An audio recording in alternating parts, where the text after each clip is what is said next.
Good afternoon and Happy New Year everyone! Sa ngalan po ni Consul General Edgar Badajos, ako po si Information Officer Jos Liaño.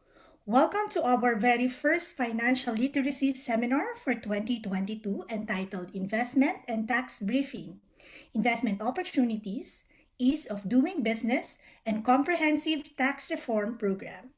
While we are waiting for the other participants to log in, let's watch some videos.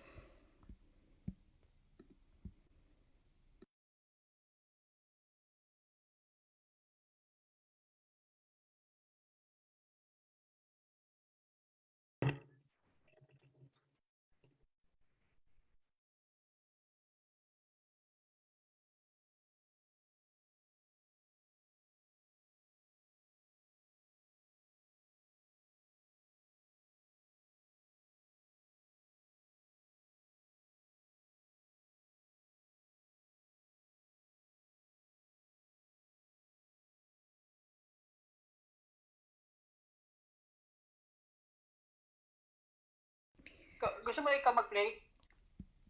Okay. Okay, thanks. We apologize for that. Okay.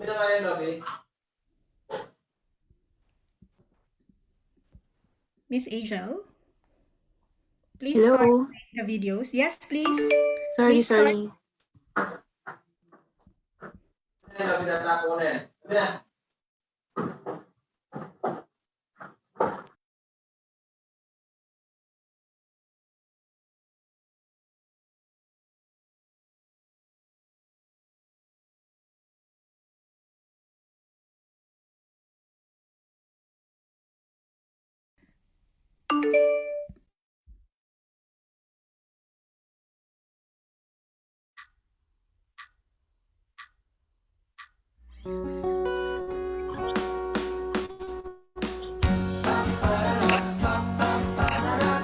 Kaya natin yan.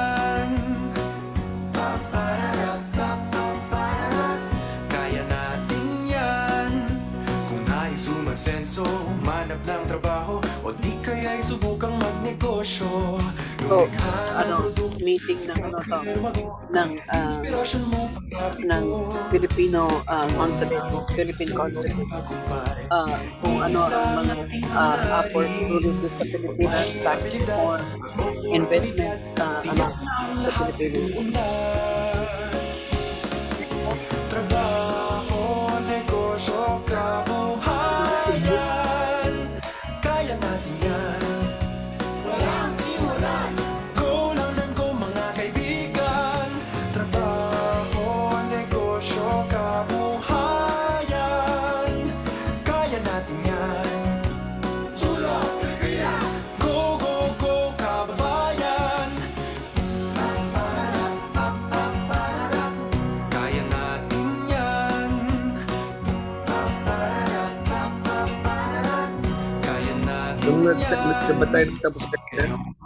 Sa iyong mga pangarap, sige-sige sa pagsisikap.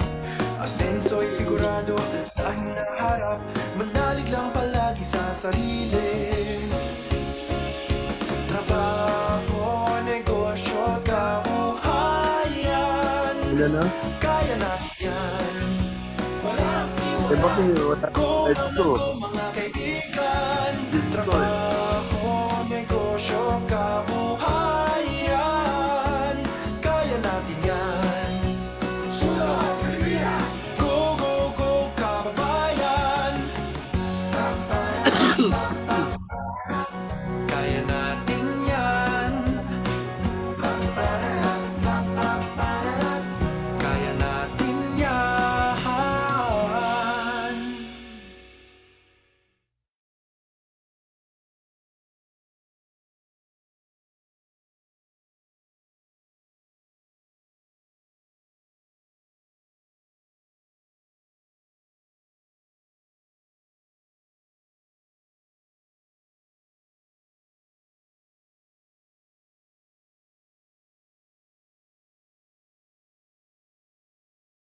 Hello sa inyong lahat dyan.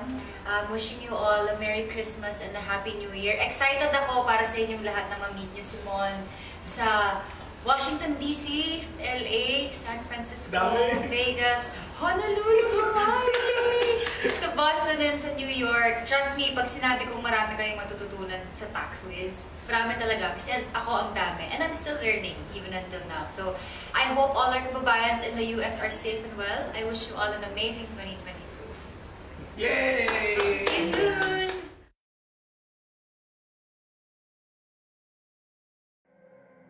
Most people are afraid of taxes. Even the word itself lang. Why should we pay taxes? We know where our money is going. There's no point in it. But the thing is, sa lahat naman ng ginagawa natin, halos may kakibat na tax eh. Just because they're not following the law doesn't mean that we shouldn't, because then nothing gets done.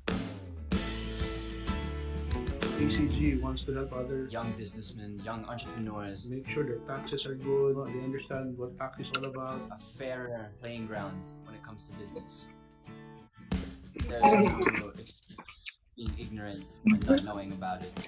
Knowledge really is power. Kailangan lang ma-educate and ma-orient yung mga tao na magbayad ng maayos. They're really trying to help everyone out by paying less taxes, but legally and paying it right. Hindi dapat matakot yung mga tao sa pagbabayad doon. Hey, we're all working together in one ecosystem. Let's make the ecosystem stronger. Lahat ng gagawin mo ngayon will affect yung tomorrow. And by paying taxes, we're helping actually everybody.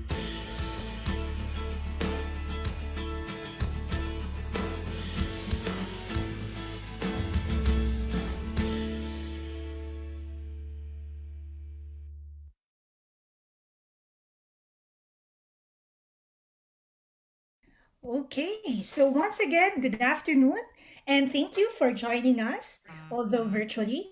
This seminar is supposed to have been a hybrid session. However, in the interest of public health and safety, we have shifted it to be completely virtual. Please know that in addition to the Zoom room, the webinar is also being live streamed via our official Facebook page. We will be sharing the link of the live stream to the chat box, so you may also share it through your respective Facebook accounts and networks. Since last year, we started to hold a series of financial literacy seminars to educate and encourage our kababayan to better manage their finances, as well as consider investing in the Philippines. Our webinar this evening will discuss the Philippine government's economic recovery program and investment opportunities amidst the COVID-19 pandemic. Entrepreneurs will also learn how to establish their business and properly pay their taxes in the Philippines. So, if you have questions, we will have an open forum later. Meanwhile, you might want to type them into our chat box, and our Trade Commissioner, Mr. Eric Elnar, will read them out later. Okay, I think upon checking our Zoom room, we now have a solid number of participants, and we can now begin our program. To formally welcome everyone, I have the pleasure to call on the Philippine Ambassador to the United States, His Excellency, Ambassador Jose Manuel G. Romualdez. Mga kababayan, ladies and gentlemen, please join me in welcoming Ambassador Romualdez for his opening remarks.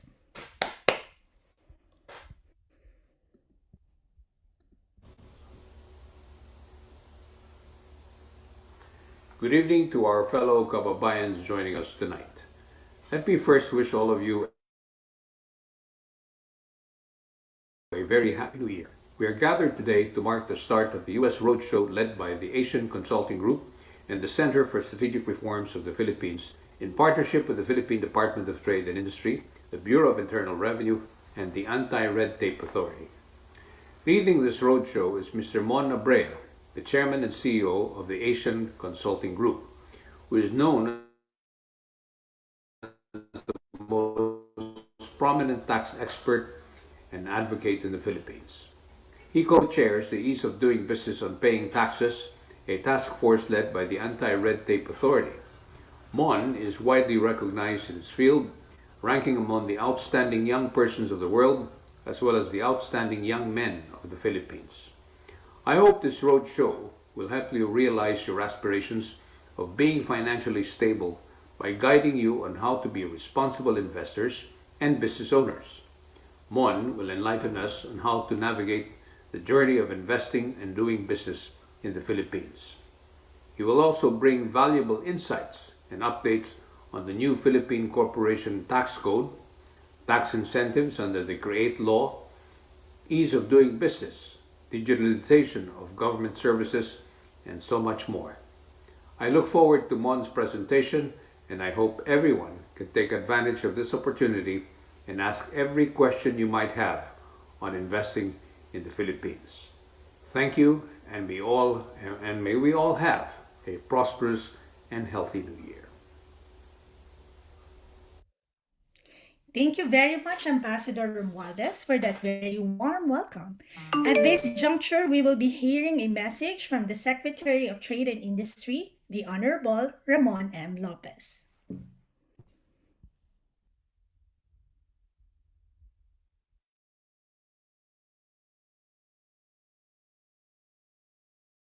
To our kababayans in the US, a very pleasant day to all of you. Magandang araw po sa inyong lahat. First, let me thank our entrepreneurship advocacy partner Mon Abrea for spearheading this informative roadshow and doing a great service for Filipino businessmen overseas. Let me also thank our Foreign Trade Service Corps through the Philippine Trade and Investment Centers for mentoring Filipino investors through the TNK or Trabajo, Negosyo, Kabuhayan seminars.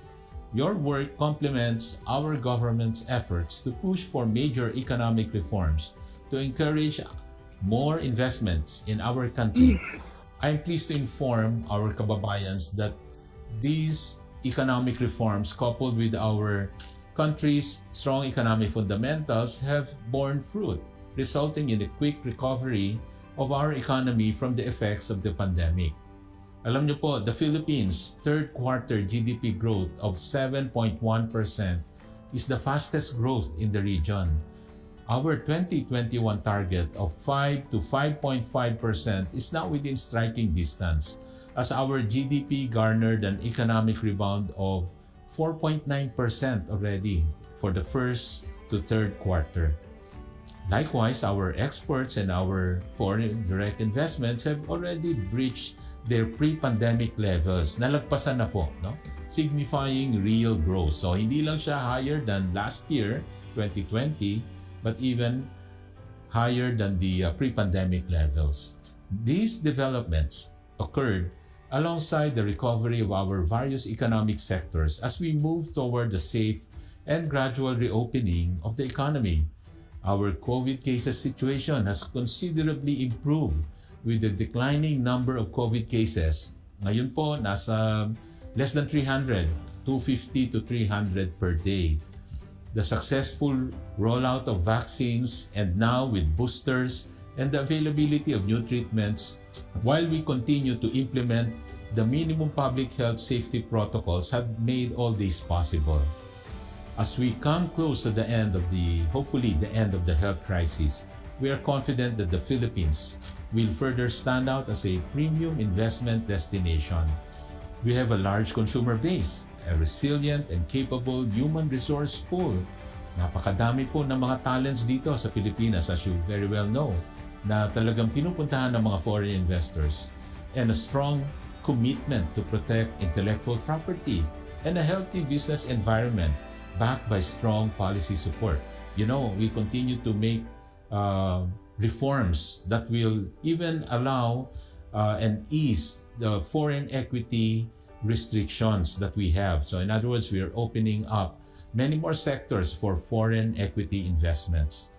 So I highly encourage everyone to ride on this growth trajectory.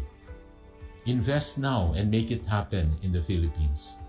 Connect with our trade and investment centers or PTICs across the US to get updates on the latest investment opportunities in our country.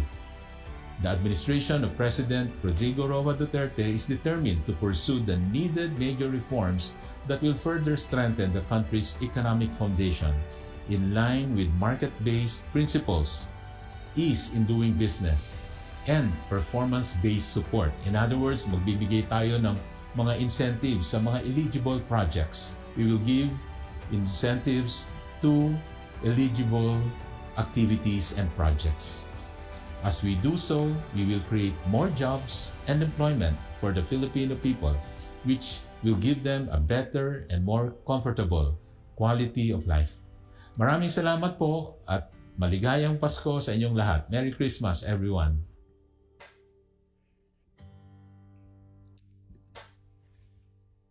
Thank you very much, Secretary Lopez, for providing us an overview of the Philippine economic climate during the pandemic. May I now invite to our virtual floor the Director General of the Philippine Anti-Red Tape Authority, Attorney Jeremiah Belhica. Sir?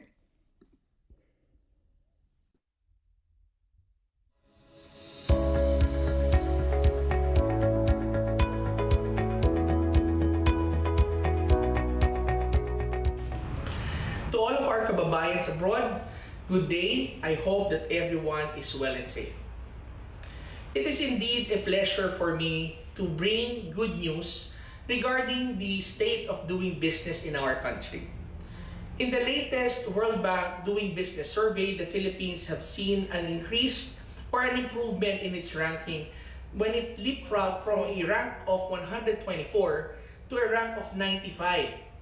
But this improvement in the ranking is only an indicator of greater things that has been happening in our country in terms of the ease of doing business. In 2018, Republic Act 11032, or the Ease of Doing Business and Efficient Government Service Delivery Act, was passed and made effective. This law created our very own agency, the Anti-Red Tape Authority, that has wielded two very important functions in our country. First is the empowerment function, which helps the government agencies streamline and even rationalize their processes and think on a different perspective, on a perspective of the private sector, on how they could further improve their processes. On the other hand, ARTA also wields the enforcement function, which gives us the authority to investigate and even file cases and crack the whip if needed against red tape. Indeed, ARTA now plays a very vital role in coming up and ushering a new dawn of ease of doing business in our country. But this function can never be done without the help of our private sector partners, including the Asian Consulting Group that has been a key factor in collaborating and pushing for reforms in terms of the taxation and taxing process in our country. I do laud this great activity that is being spearheaded by the ACG with my friend Mr. Mon Abrea and the entire team for pushing forth this international roadshow for investment and tax briefing. Indeed, your service and sacrifices for our country in the next generation will surely come to fruition. With this, I do believe that greater things are ahead for the Philippines. We are to support our country as we move forward in this train of reform against red tape. And as I would always say, that the train of reform against red tape is now on the move and is gaining momentum. And anyone who would wish to stand in the way of the people's reform train will simply be run over. Thank you very much at mabuhay po tayong lahat.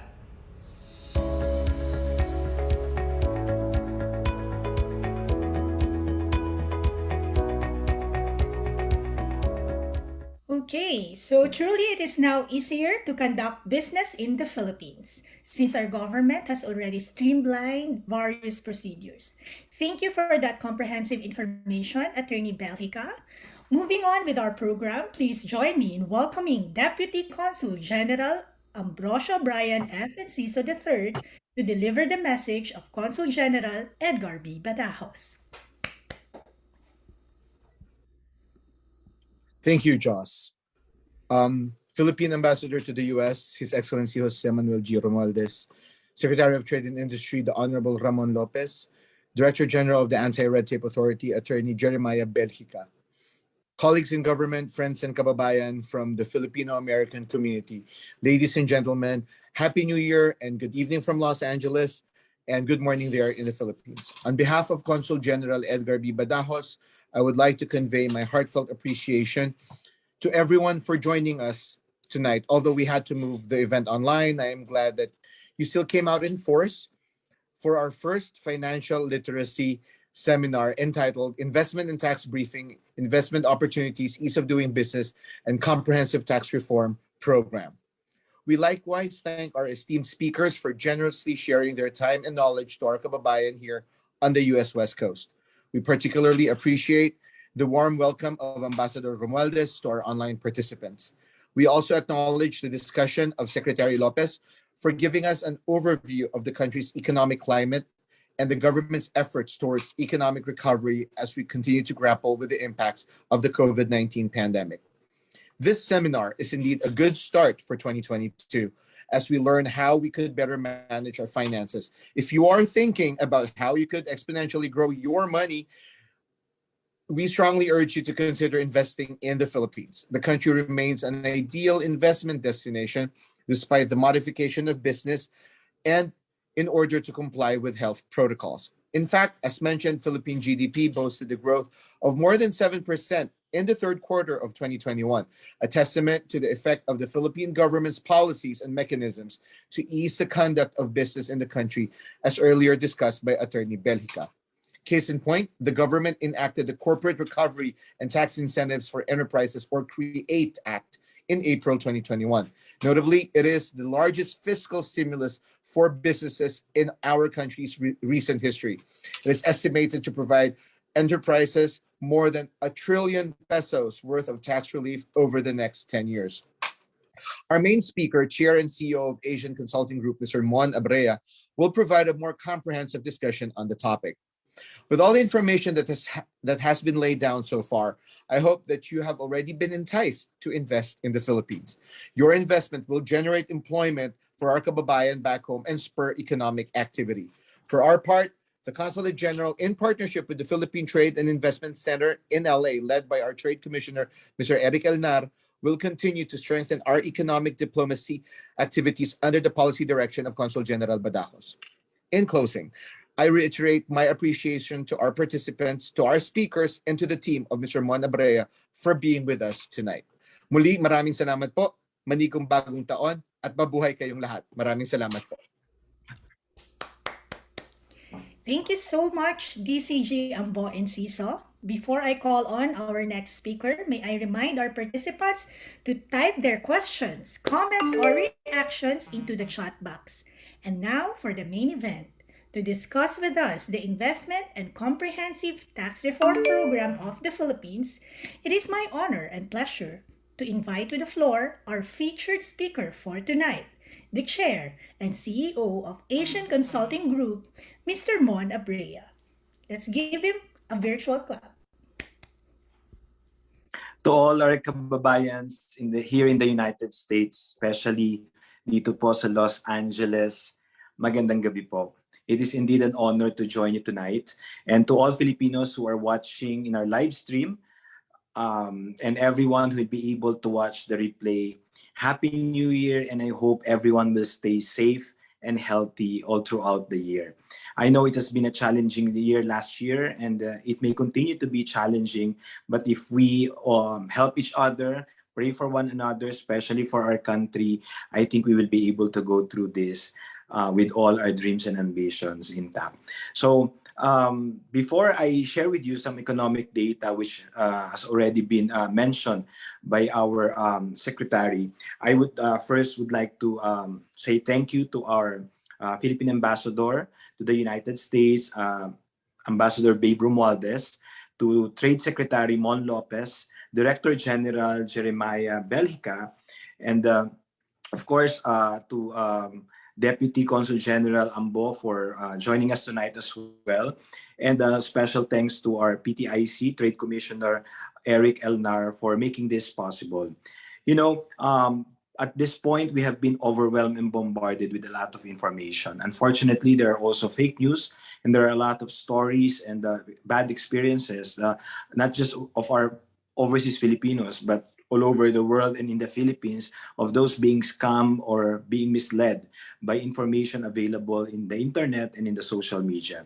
So this is a reminder as well that in this investment and tax briefing, I hope everyone will be resolved and will also take note of my two major considerations in making any decisions, particularly in investment and doing business in the Philippines.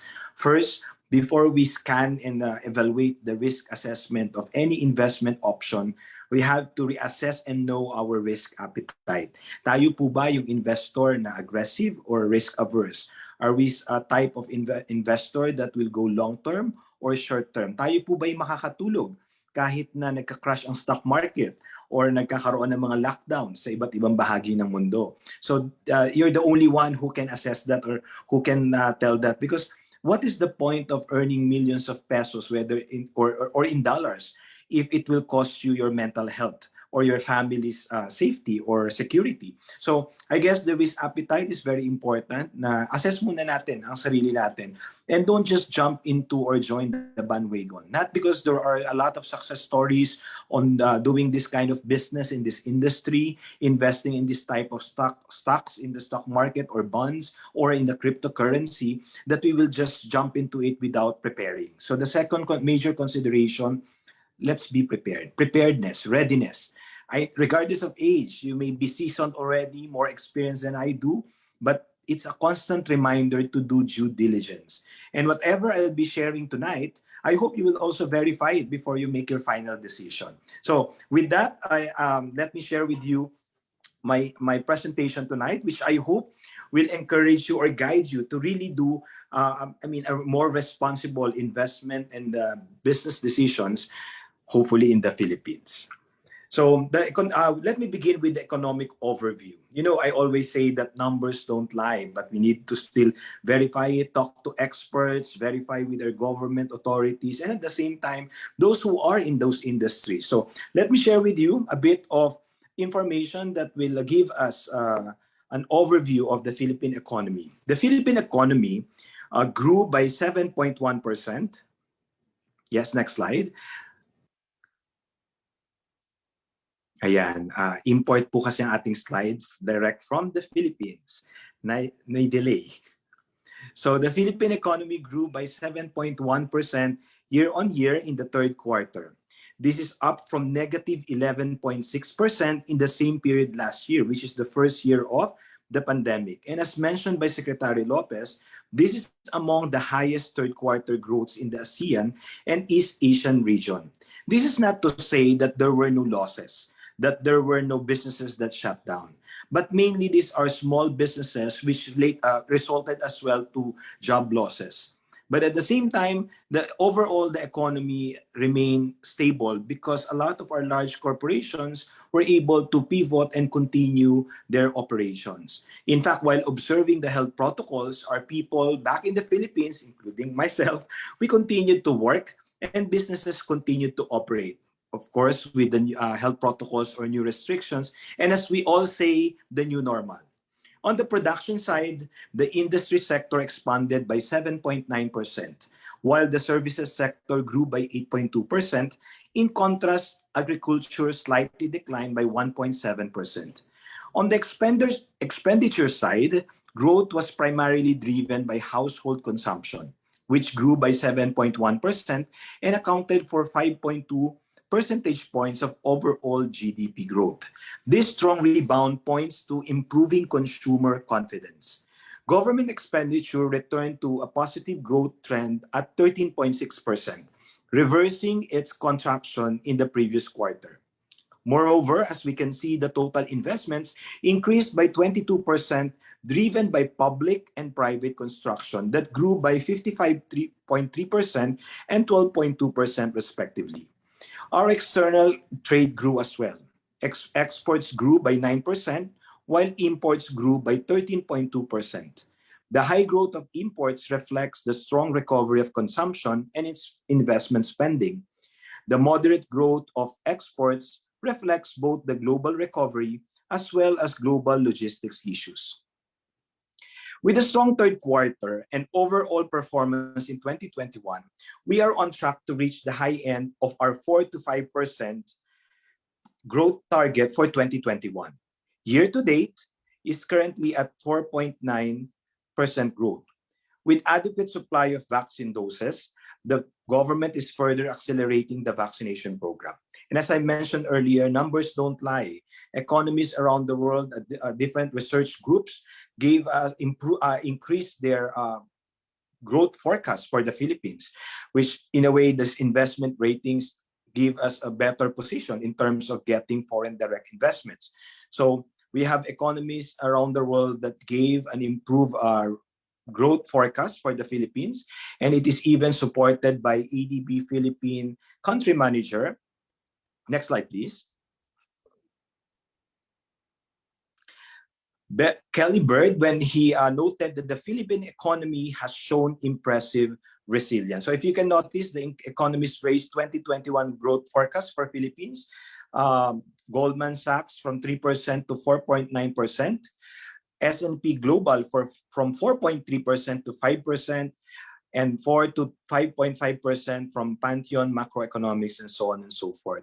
So these are all good numbers. But the National Economic and Development Authority, or NEDA, has proposed a 10-point policy agenda to accelerate the country's recovery from the COVID-19 pandemic and prepare the country for future pandemics. According to Socioeconomic Planning Secretary Carl Chua, there is a need to shift from a pandemic to an endemic paradigm, which will empower Filipinos to learn how to live with the virus. This shift will be enabled by implementing the proposed 10-point policy agenda that will encourage leverage on the economic gains of 2021 and allow the country to recover to the pre-pandemic level in early 2022.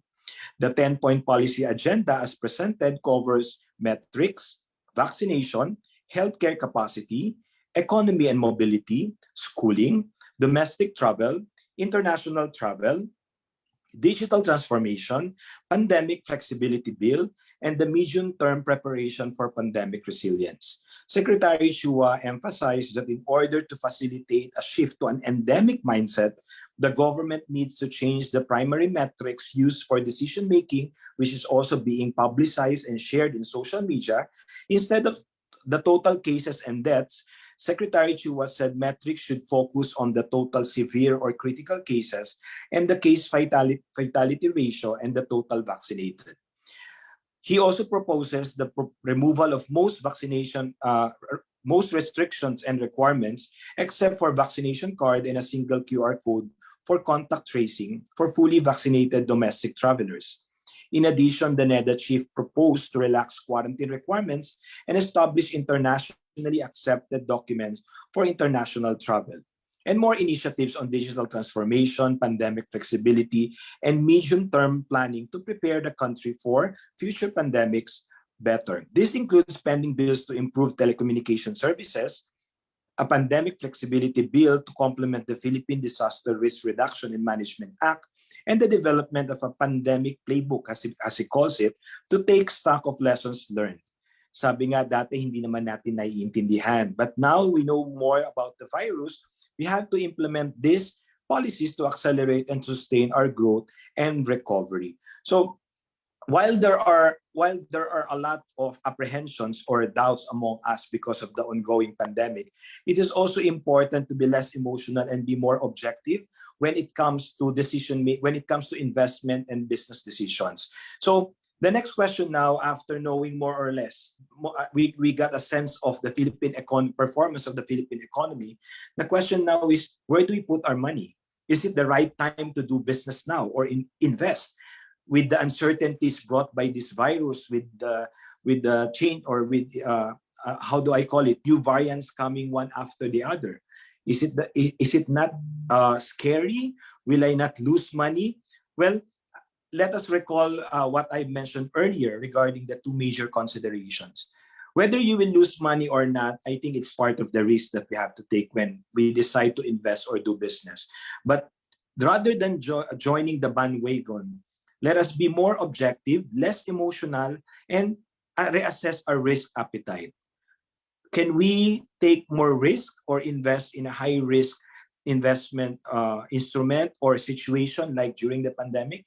Remember, in the stock market, while many are on a, on a panic selling their shares, there are those who are buying despite the decreasing or going deep down stock prices, because they're taking the risk that after this pandemic, stock prices will go up and the gains will be there. But this is mainly for short-term players. Like myself, I don't consider myself as a short-term investor, rather as a long-term investor, which means I honestly don't care whether there's pandemic or not. I made an investment in specific blue chips or stocks in the stock market, and I don't look at it, because my investment objective is, after 10 years, I'll decide, 5 or 10 years, I'll decide whether to increase my investment or to sell if the price is right. Well, again, but it depends. I cannot tell you how to feel and how to decide on your investments, but your assessment of your risk appetite will always be equally important with your due diligence on how you will prepare yourself. You cannot just earn money not knowing how you are earning money. No, you cannot go into business just because that business in a specific industry is booming. Even if you're totally clueless, you don't have the skills, you don't have the network, you're practically investing by luck. It has to be a little more objective. And this is a reminder, because of the social media, that we tend to be persuaded with how others are promoting their success stories or their businesses, without realizing that we are being influenced, and that influence is not, or that option is not necessarily aligned with our core values and our risk appetite. So in this investment and tax briefing, I don't expect that I will recommend any investment options for you, but we will be discussing objectively the risk level of these options, and it's up to you now to align to check which, based on your risk appetite, which one will fit your investment objectives. So first, let's talk about REITs, REIT, or Real Estate Investment Trust. This is very popular among overseas Filipinos, because I think, 2 decades ago, when overseas Filipinos started buying condominium units or building apartments, because a lot of overseas Filipinos were successful in buying a property and leasing them out. Therefore, source of passive income. Without them realizing that after acquiring the property, there is a need for marketing, management, maintenance, and even collection of those passive income. So in short, a lot of Filipino overseas got overwhelmed with the idea that they can instantaneously generate passive income if they acquire condo units or apartments. Nothing against those who are promoting or selling it, but are you ready for that? The risk may be manageable, but do you have the skill, or do you have the people to actually help you secure that passive income? Now, the reason why I'm mentioning it is the REIT option becomes a more attractive option, because under REIT, there's a corporation who will take care of the hassle, the stress, and the risk for you.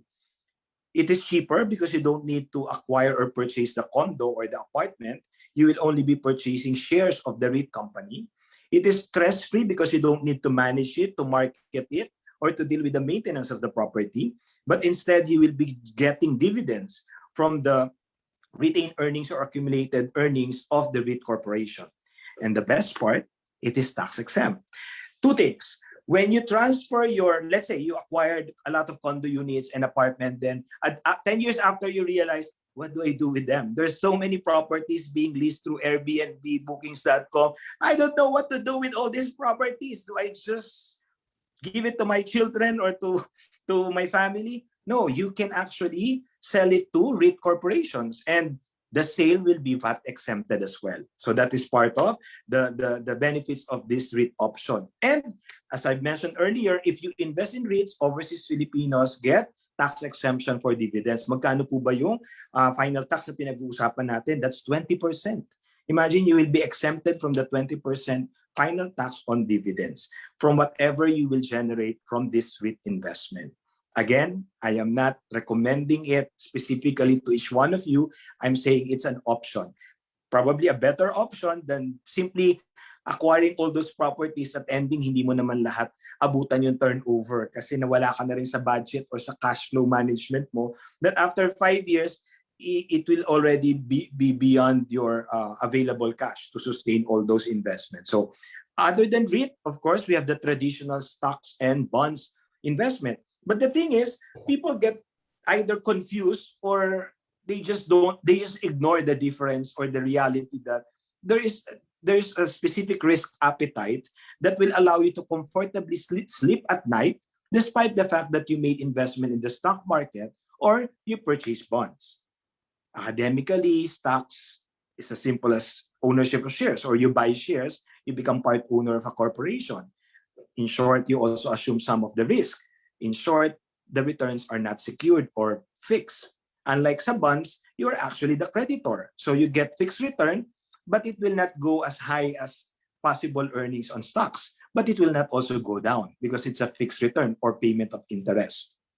So whether you will consider stocks or bonds, what's your risk appetite? If you're a risk taker, stocks. But don't just buy stocks. Are you a long-term investor or a short-term investor? Then you decide which ones would you like to, which stocks would you like to purchase. Pag short-term investor ka, ikaw yung habang nagbe-breakfast, tinitignan mo yung stock market.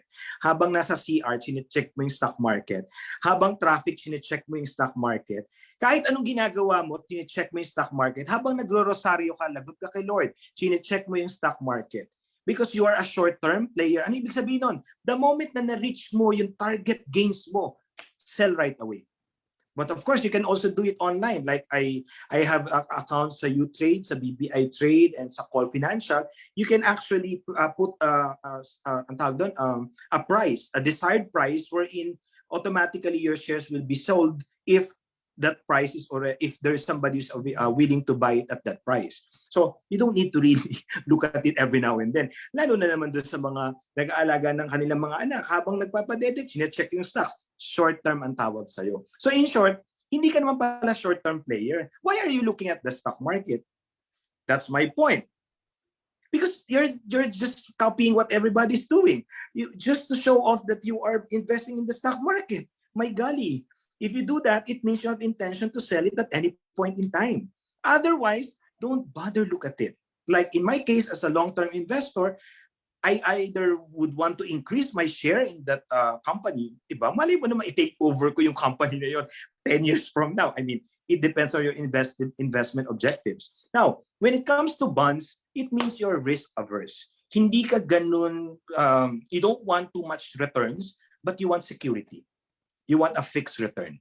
Then bond investment is for you because it's like a debt instrument. Hindi po ito pareha sa pagpapautang sa kaibigan at kamag-anak na talagang may certainty hindi ka mababayaran. Ito pong debt instrument ito documented. In fact, between the private and government issued treasury bills or bonds, government is more secured. But the return is not as high as stocks and privately issued bonds. So again, the basic principle of high risk, high return applies. But it goes back to your risk appetite and your readiness. Uulitin ko po, aanin natin ang milyon-milyon na gains kung hindi na po tayo nakakatulog o hindi na kayo makausap bilang normal na tao. So baka naman dumating ang isang araw, tulala na kayo, kakabantay sa stock market, or the next item, the cryptocurrency. So let's discuss cryptocurrency. Disclosure, I made a very small investment, but I am not particularly recommending it because I am not an expert in cryptocurrency. I have friends who made X number of amount, baka tumambling kayo kapag narinig yung gains nila. But it's not a guarantee. It's not guaranteed that we will all be enjoying those profits or gains in investing in the cryptocurrency. Ano po ang important points sa cryptocurrency? Number one, makinig po mabuti. It is not yet recognized, at least by the Philippine government and BSP in particular, as a currency or as a medium of exchange. In short, it is not yet regulated. Is there an opportunity? Definitely. Are the returns or the gains true? I think so, because they were able to buy properties or grow their bank accounts with their gains. But it is also true that because it's not regulated, when your money disappears, I cannot help you, the government cannot help you, nobody can help you because it's part of the risk. It's not yet regulated. Then in my previous briefing, I was asked, is it subject to tax or is it taxable? Well, our tax code it's clear that all income from all sources is taxable. The question is, how will the government know that you are generating income in cryptocurrency wherein it's a transfer of virtual digital asset from one e-wallet or account to another? Diba? In fact, even for YouTubers, before the US imposed tax on YouTube, and before they changed the terms and conditions wherein there will be taxes withheld or deducted from their royalty payment or income, the government, even BIR, doesn't know how much they are making through YouTube, except when they post their house tour that they were able to buy 11 million, 15 million worth of houses. So it's actually us who's telling the government how much we are earning in this YouTube or in any other digital platforms. That's why later on we'll be discussing about digital taxation. But again, going back to cryptocurrency, it may be high risk right now, but if you are the type of investor who can actually sleep tight at night, even if your $1 million is somewhere that you're not sure whether when you wake up in the morning it's still there, then cryptocurrency may be for you. But for me, nah, probably 10 pesos, no. But meaning a smaller amount, I'll be able to sleep tight at night. But again, don't just get excited and overwhelmed. This is hard-earned money, and we always have to review our investment objectives. Baka naman gusto mo kagad magkaroon ng mansion sa Beverly Hills. Loto yata ang dapat mong tayaan. I mean, we really have to be a bit realistic but with a timeline. Sabi nga ng ating, my friend Salve Duplito, if your dreams are vague, you can put it into writing, you can estimate and know when you want to earn it, then vague din yung future. So hindi din tayo sigurado. From cryptocurrency, we now talk about another opportunity in the Philippines, especially as reported by Secretary Lopez during this pandemic. One of the bigger gains, or I should say, who benefited from the lockdowns is our e-commerce. So next slide. Matagal na po yung e-commerce law, but during this pandemic, we saw the rise, the exponential increase, number of new registrants, online sellers, live streamers, and a lot of professionals who are giving their services online, and a lot of new platforms which practically provided a lot of services and generated billions of revenues. Yan po ay ang e-commerce. But the good thing is we are not just overwhelmed with these numbers. There is actually a roadmap. And this DTI e-commerce group is led by a good friend who became a partner because of this collaboration with a lot of digital companies in the Philippines. We work with name it, the Facebook, the Google, Microsoft, and all those Grab, Angkas, all those companies in the Philippines, and that helped us revisit the Philippine e-commerce roadmap. Next slide. So dito po sa roadmap na to, hindi lang ito collaboration ng mga ideas. This is also to help our legislators, our policymakers, to make sure that we will encourage growth of e-commerce not only during pandemic, but also to help MSMEs pivot from the traditional brick and mortar to really integrate it in their processes, in their operations, and of course, in their business development. Alam niyo po, yung sinasabi ni ADB, country manager, na resilience, hindi lang po resilience during crisis. But we saw how a lot of companies in the Philippines pivot from their traditional way of doing business to adapting to this use of technology, and also as well the government. Yun yung mamaya pag-usapan natin when we talk about the ease of doing business. Kasi even government agencies are now becoming competitive with one another, which is good. They're trying to, there's now a competition who's more efficient, who can do it faster, better, less complaints, and I like that. And don't forget, as the co-chair of Stop Doing Business on Paying Taxes, if you think what I am saying is not exactly your experience when you try doing business in the Philippines, you can get my contact number from our Trade Commissioner, Eric, and directly get in touch with me, because whatever concerns you have, it's our responsibility to make sure we don't just help you, but we address the process or update the policy. Yun po ang work ng ease of doing business. More than the ranking, our objectives or we are accountable to make sure that every experience will be better than yesterday. That it is not just about automation, but it's literally removing the non-value added activities in doing business in the Philippines. If only all of you here present have witnessed how we discuss in the ease of doing business, matutuwa ka because you can see how private sectors, regular citizens like myself, collaborate with our government officials, BIR, Customs, DTI, Pag-ibig, PhilHealth, LGUs, in all these transactions, even the registry updates, and also makikita natin that we are serious. Not just about the ranking, but to really improve ease of doing business. Kaya nga, diba sabi ni Director General Belhica, ang kaibigan. Kasi nga, mahilig ako mag-criticize sa government, but I'm also always ready to help. So when he was appointed, he knew me because I have a lot of articles and I'm always being interviewed when it's about tax reform or doing business in the Philippines. But when he asked for help, I was also very much ready to make sure that we will help the Philippines not just to improve the ranking, but to really improve our ease of doing business. Kaya yung next slide, makikita nyo dyan that before the pandemic, we actually did a series of brown bag brigade sessions. In short, seryoso, the different stakeholders talk about online piracy, digital media, intellectual property, taxation, of course, data privacy, consumer protection, ease of doing business. In fact, before I flew to US, before the Christmas break, I even joined as panel the capstone presentation of the Bureau of Internal Revenue on their digital transformation. I'm just so happy that 10 years ago, we're just talking about automation. But now we can really see the digital transformation and the exponential improvement happened during the pandemic. So there's really opportunity in every crisis, even with this ongoing pandemic. But we just have to trust each other, help each other to make sure we don't die in the process. Not just die physically, but mentally, our hopes, spiritually. We have to make sure that we are all in good state when the crisis is over. So, since we've been talking about collaboration, one of the proposed bills now, which will more or less affect the e-commerce or this digital transformation or digitalization of doing business in the Philippines, is the proposed internet transaction bill. So just for your information, because we were part of the committee hearings, specifically ASEC Jean Pacheco, so these are the 4 salient features.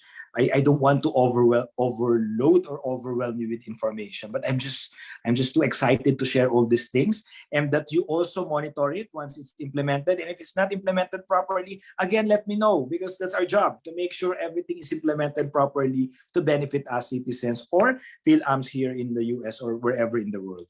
So of course, the provision on extraterritorial application, requirement for all individuals who are doing business or engaged in e-commerce. Syempre, yan, consumer protection. You know, during the pandemic, sometimes you don't know from whom you are buying. Except that you saw that ube cheesecake, it looks good. Pak, DM, you ordered. But you actually don't know whether it is healthy, whether it is safe or not.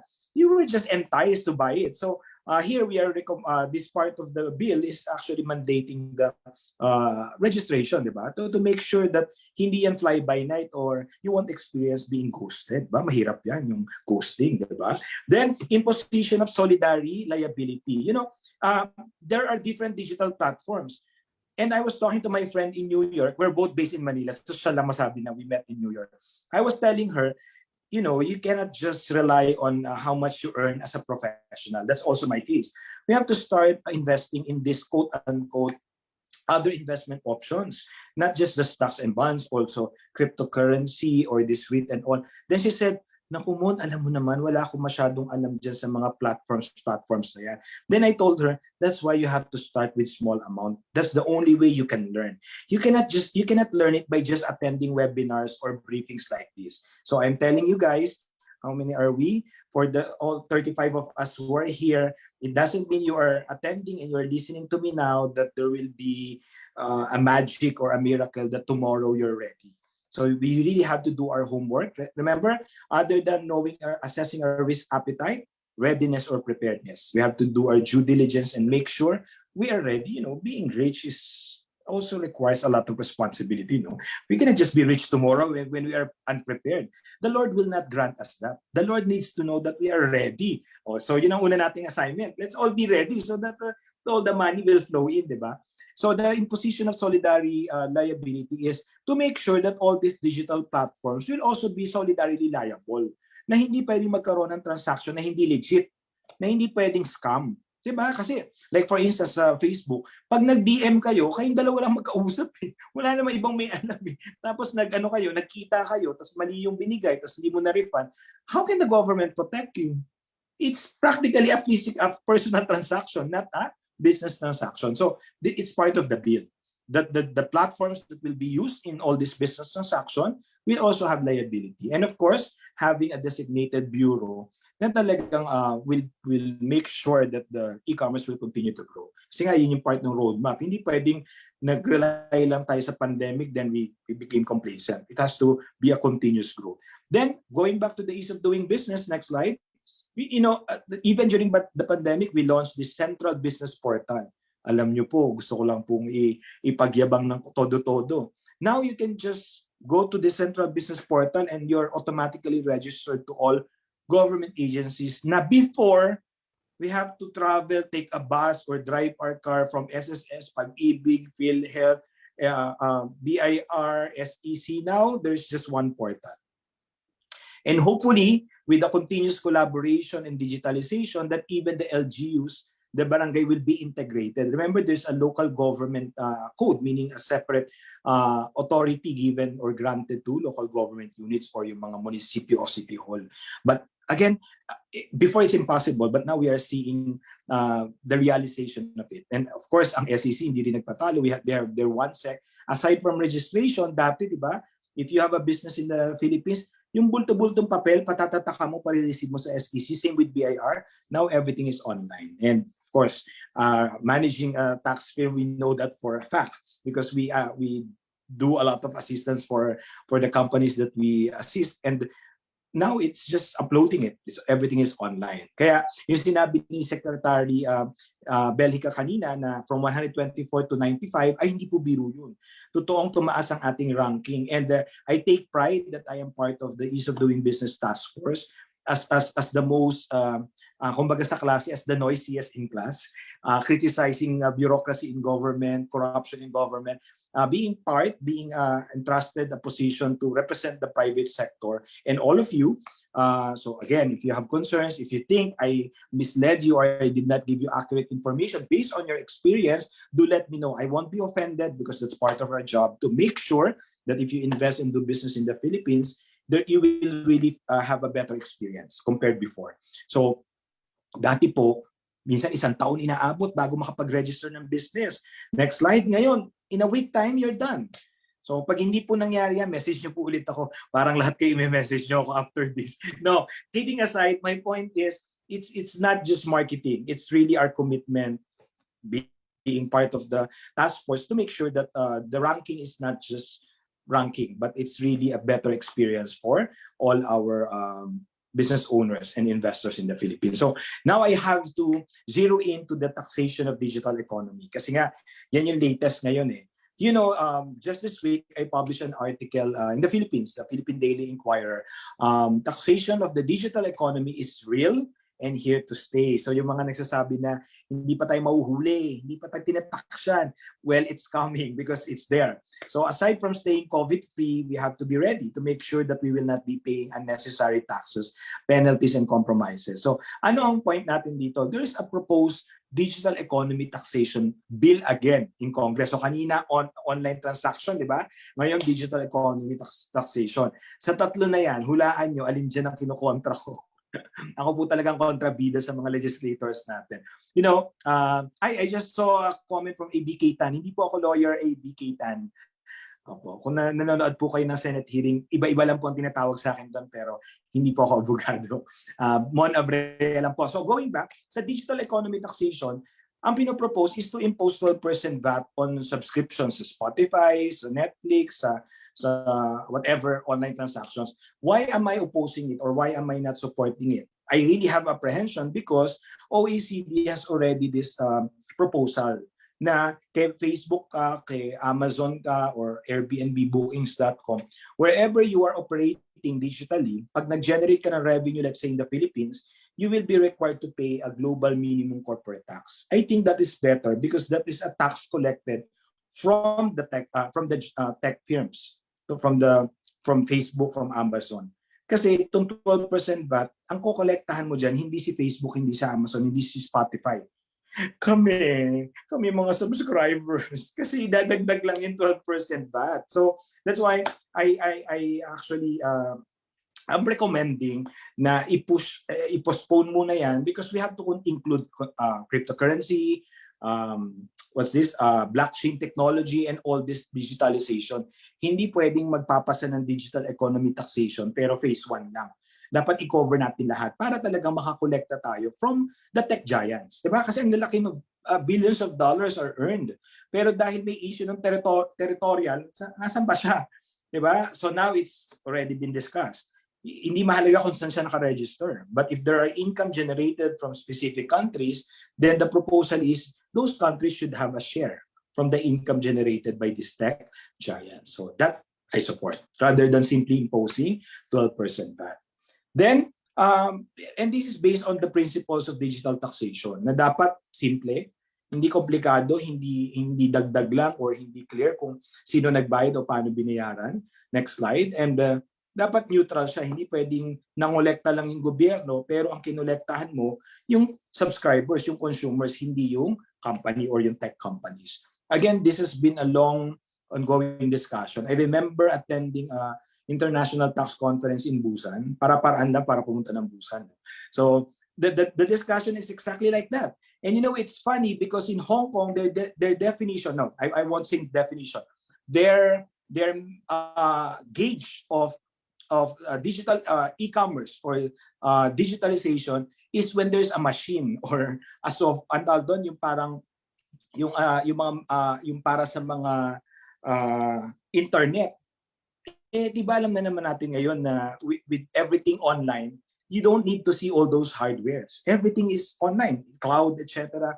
So in short, iba't ibang countries, iba't iba din yung challenges or limitations. That's why the OECD took a while before they came out with that quote-unquote consensus.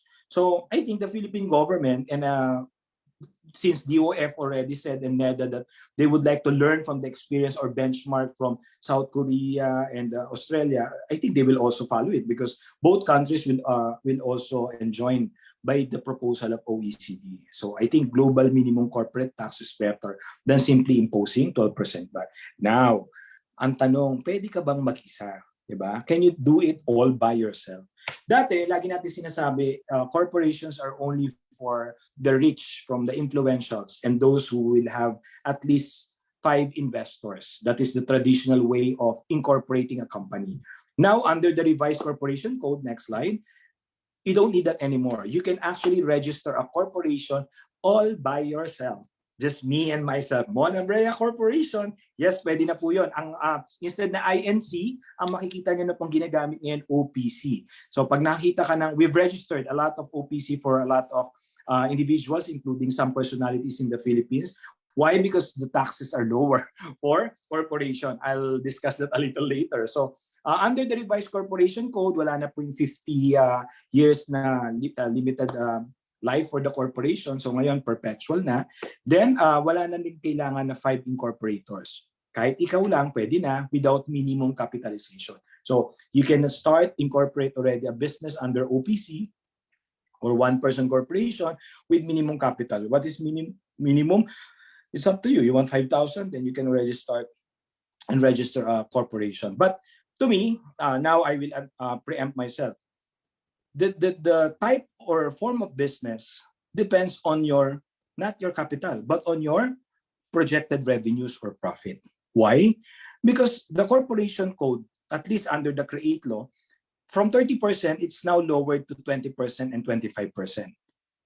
But it's based on net income, meaning if your net income is 5 million and below, you only pay 20% corporate income tax. But if it's above 5 million, you pay 25% corporate income tax. That's under the new law. We call it CREATE law. Pero sa train law, dun sa personal income tax or individual tax, yung first 250,000 mo, exempted. Sa corporation, walang ganong exemption. Well, 250,000 may not be a lot, but there are micro or small businesses who would really benefit from that exemption. Also, pag hindi na magpasa 3 million yung annual sales mo, you can opt to pay optional 8%, meaning elect to pay optional 8% lang quarterly. Wala nang business tax, wala nang income tax, 8% na lang. And less hassle and no audit pa because it's based on gross. So again, the options really, whenever I join panel or webinars and all, I always say, don't follow it by the book. It has to be based on your vision, your objectives, your projections.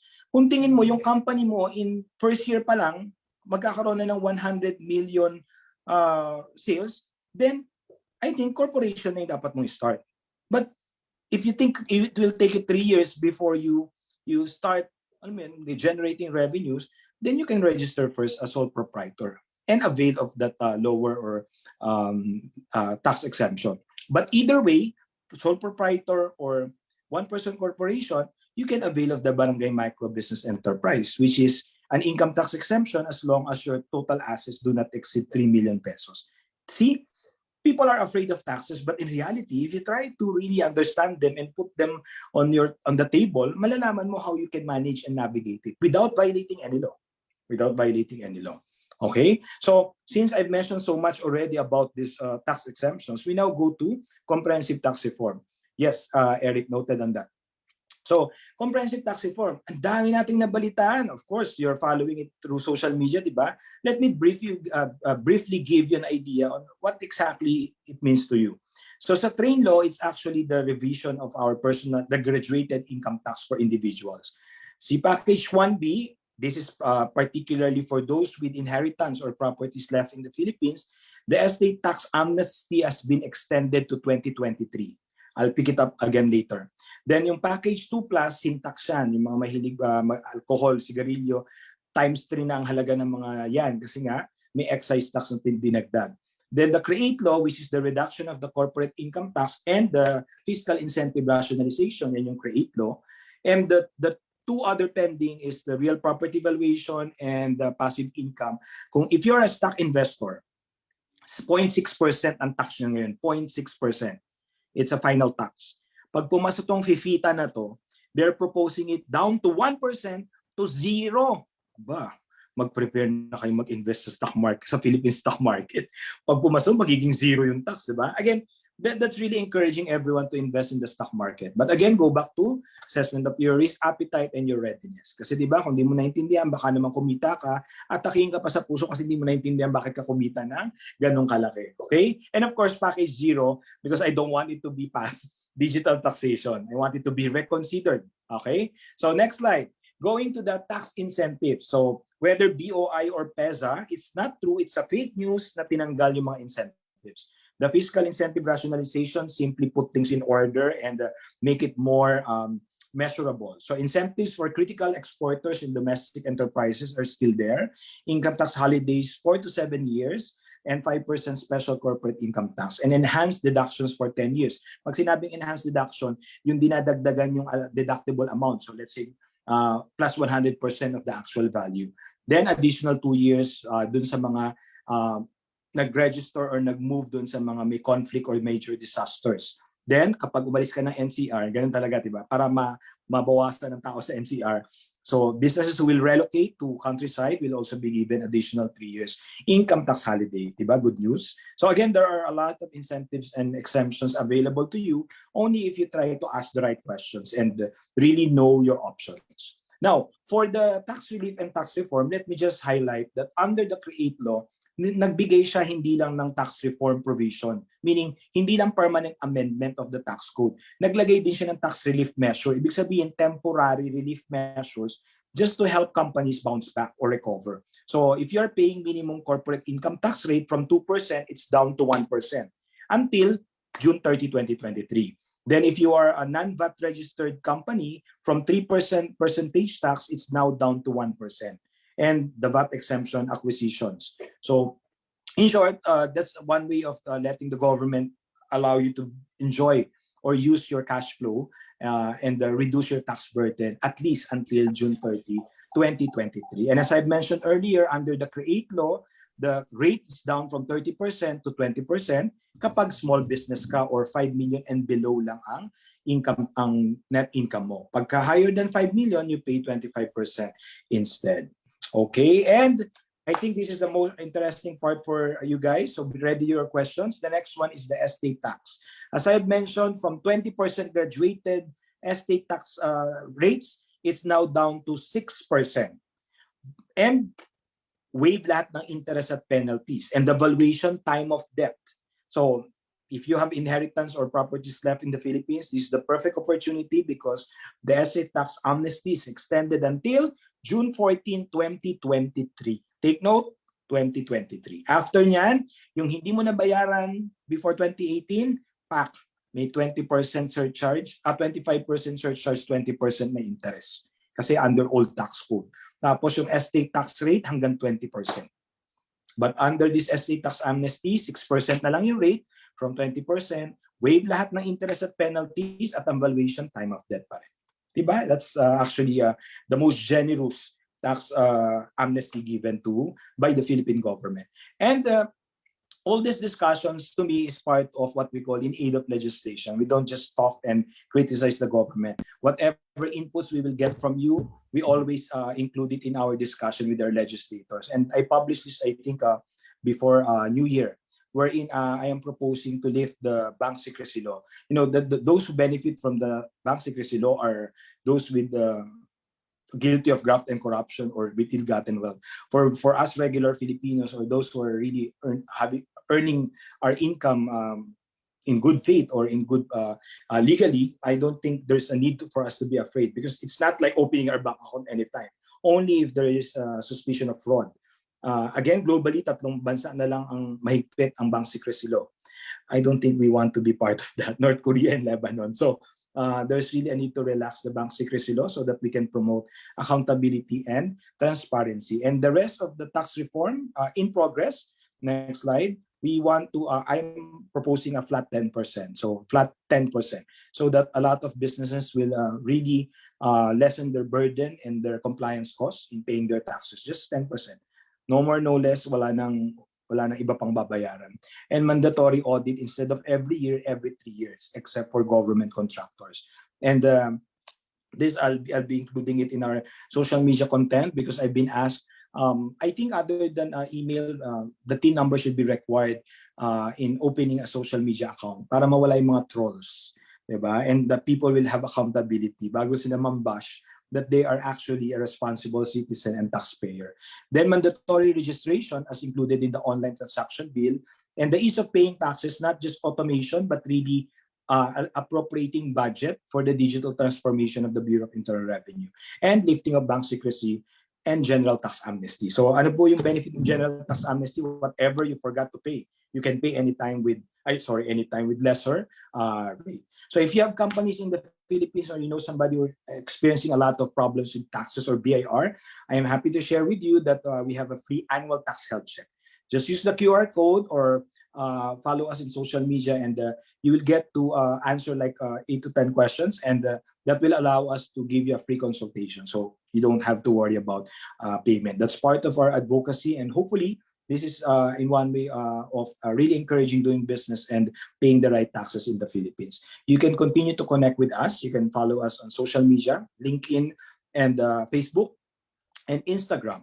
Next slide. And you can also download our mobile app. So for mobile app, I'm not asking you to download the mobile app to play. You can use the Anli chat there. So anytime you have questions about taxes in the Philippines, you can just use the mobile app. So it's free, don't worry. You have nothing to pay. And you can also subscribe to our YouTube channel where you can watch episodes about doing business in the Philippines and managing your taxes. So everything in social media, in digital space for free. And you can also visit our website, acg.ph, so we can help you with your taxes in the Philippines. So maraming salamat po and I am looking forward to your questions so that we can discuss more about your specific concerns. Thank you. All right. Thank you so much, Mr. Monabrea, for that very informative presentation. For our open forum, may I now invite the Trade Commissioner of the Philippine Trade and Investment Center in Los Angeles, Mr. Eric Elnar, to our virtual floor. Thank you, Joss. And thank you, Mon, for that very informative presentation.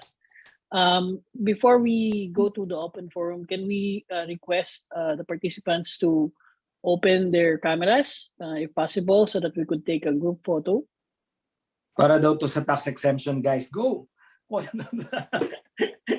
Yung mag-a-avail ng tax amnesty. Angel, are you Angel, there? are you ready? Hello. Yes. Kindly open your cameras.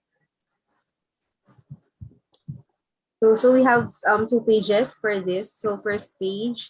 So 1, 2, 3, smile. For the second one. 1, 2, 3, smile. There you go. Thank you so much. Thank you, Angel. Now let's read out from the questions on the chat box. I think there's a question here from Miss John Des Rochers. Back in 2019, she made a small investment through her bank. Unfortunately, she got 20% paper loss in 2020 and 2021 because of COVID. In your opinion, is the economy really on the upswing? And she invested in an insurance company product. As to prediction, before third quarter of 2021, they are already saying that it will improve first quarter of 2022. But with Omicron, I think there was again a change in the projections. So my point is, unless you are in a hurry, you have to let it correct itself first, because whether we like it or not, it will soon correct itself. As to the industry, well, I think insurance will definitely be challenged because there will be a lot who will claim insurance premiums, benefits. But again, if you're not in a hurry, just keep it there and let it correct itself. Thank you, Mon. She has a follow-up suggestion, actually. If you could find a way to make it easier to transact in banks in the Philippines. She always runs into issues with time. It takes almost 3 hours to transact in a bank, even if it is under her name. And she said this happened in 2013 and 2019. So it's quite frustrating being a dual citizen of that. Okay, I'll agent take note of that. We'll mention that to the anti-red tape authority if there is really a BSP ruling that slows down the transaction, or it's just them being ultra conservative with the processing. But we'll see. But we'll take note of that. Thank you. Thank you, Mon. Now, another question from a Zoom participant. What about buying existing businesses? Who can represent an American company who wants to expand in the Philippines by making an acquisition? Well, number one, you have to have at least either a resident agent or a local partner. I know some people who bought businesses during the pandemic. They are the aggressive ones, the risk takers, because it's really down. Literally, no operation, no cash flow, but they bought it because it's like half the price. So again, it's up to, based on your risk appetite. But I think some people have done it. Just make sure you have a trustworthy partner in the Philippines. Don't just do it because may nakachop ka or somebody offered their services. You know, the moment you move your money, the risk is getting higher and higher. So look for a local partner first. Okay, got it. Mon, this one is from ABK Tan. I think you read out the first part earlier. In your discussion on the investment opportunities in the Philippines, did he miss a discussion on investing in Philippine mutual fund companies? There are several of them which are doing quite good historically, like Phil Equity Fund. You may want to include this in your future sessions. I think this is more of a suggestion as well. Yeah, apart but from the good years, these are mainly discussed mostly by the banks and the insurance companies. So I did not include it because I think in most financial literacy they cover that, especially if they're promoting a specific bond or shares. Okay, so we also would take note of that. The suggestion to include mutual funds and equity funds as among I think Eric, you have partners in the Philippines, diba, who are actually discussing those. Yes. And another follow-up question from him. Many Filipinos are now dual citizens. Will you be discussing tax implications of such status? I think the question is what's the tax implications of being a dual citizen? Okay, let me answer that, and for everyone's information. Our tax code is clear that the only time that the Philippine government will be concerned about your earnings outside the Philippines is if you are a resident citizen in the Philippines. The moment you are a dual citizen, you are a resident elsewhere, or you are working abroad, the Philippine government doesn't care and cannot require you to report, declare, and pay taxes because it's already taxed abroad. Now, what if I am a dual citizen and I started doing business in the Philippines, but what if I am a resident citizen? I earn income from YouTube, which is based in US. Do we have a tax treaty? Whatever taxes you paid in the US or in a country where Philippine government has a tax treaty, we have a provision against double taxation, which means ita-tax credit mo, i-declare mo lang sa Philippines if you are a resident citizen. So Mona Brea kumita sa YouTube ng 1 million pero binawasan ng US government or ng IRS, let's say, ng 250,000. So, i-declare ko yung 1 million sa BIR, pero i-deduct ko din yung 250,000 as tax credit because it's a tax payment to the US government. So, para hindi double taxation. US citizen ako or dual citizen ako, may kinita ka ba sa Pilipinas? Wala. O wag ka nang wala. Wala kang problema. Because the only way the government will be concerned is if you have earnings in the Philippines and that you did not declare.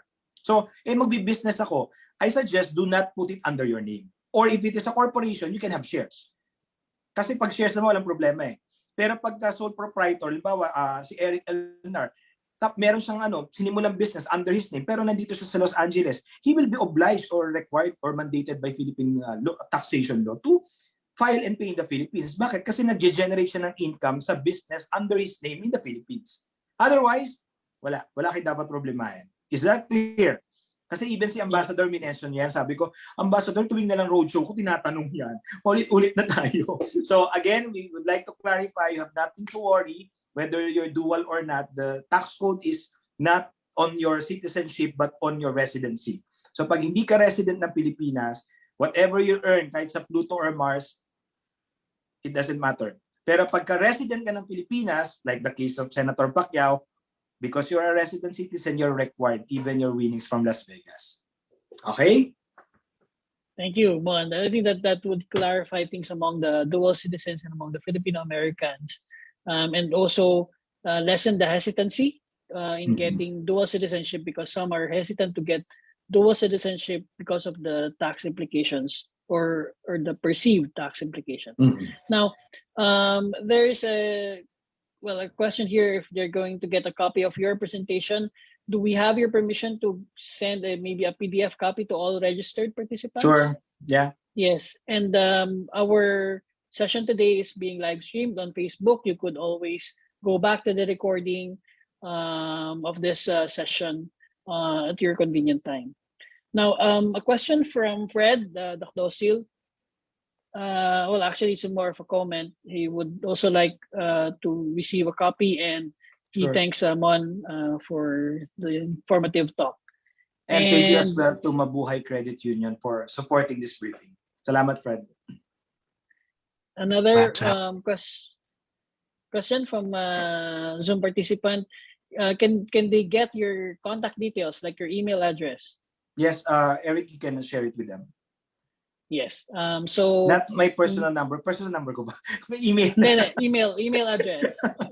Could you maybe mention Siguro Agent can office? Put it in the chat. Yes. Yeah. Or actually our social media and website acg.ph. We communicate also through those platforms. So, but Agent, please comment it in the chat. Thank you. There. Yes, my personal email is mon@acg.ph.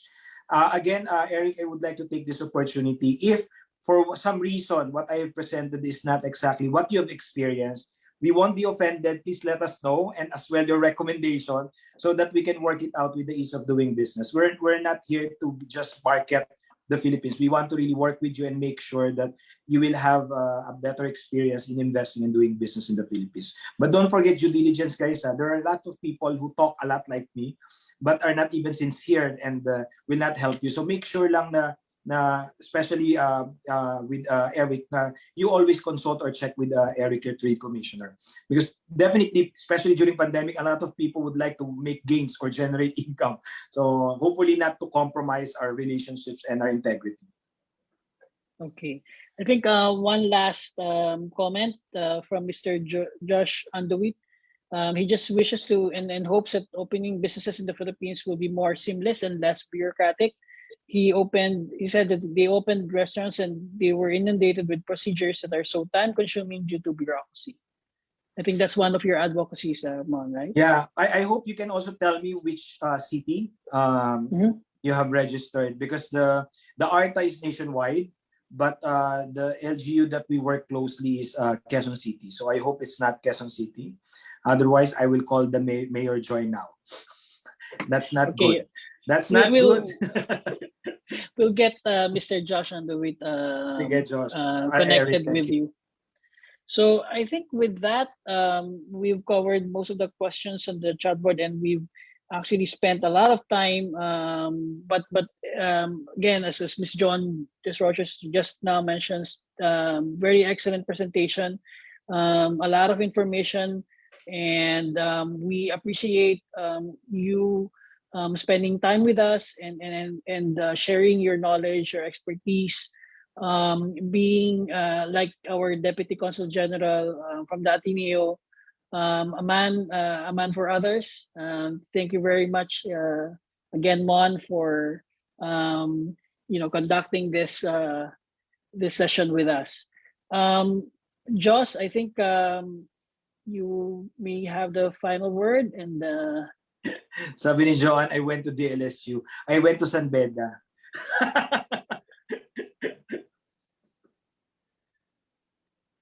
Ano daw sabi ni Josh? Okay. Hi. So, once again, thank you so much to all our speakers and, of course, to all our attendees. That concludes the first episode of our financial literacy seminars for this year. And, of course, we also would like to thank we were informed that we have been supported by ABS-CBN Books and the new channel. So thank you so much for your support.